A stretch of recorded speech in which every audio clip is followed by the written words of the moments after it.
बापरे, अहिल्यानगरमध्ये लंपी पसरला. इतक्या जनावरांना बाधा, इतके मृत. सविस्तर रिपोर्ट. मंडळी, अहिल्यानगर जिल्ह्यात लंपी आजाराने पुन्हा हातपाय पसरले असून शेतकऱ्यांपुढे मोठी चिंता निर्माण झाली आहे. जिल्ह्यात आतापर्यंत 1930 जनावरांना बाधा झाली असून त्यात सर्वाधिक नेवासे तालुक्यात 488 जनावरे बाधित आहेत. अहिल्यानगर तालुक्यात 17, अकोले तालुक्यात 20, जामखेड तालुक्यात 9, कर्जत तालुक्यात 125, कोपरगाव तालुक्यात 154, पारनेर तालुक्यात 36, पाथर्डी तालुक्यात 26, राहाता तालुक्यात 401, राहुरी तालुक्यात 192, संगमनेरला 278, शेवगावला 84, श्रीगोंद्याला 27 व श्रीरामपूरला 69 जनावरे बाधित झाली आहेत. दरम्यान आतापर्यंत जिल्ह्यात या आजारातून 1308 जनावरे बरी झाली आहेत.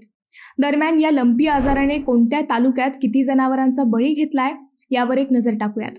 राहाता 22, नेवासे 10, श्रीरामपूर 1, शेवगाव 2, राहुरी 6, कोपरगाव 3, कर्जत 3, श्रीगोंदा 2, संगमनेर तालुक्यात 9 बळी घेतले आहेत.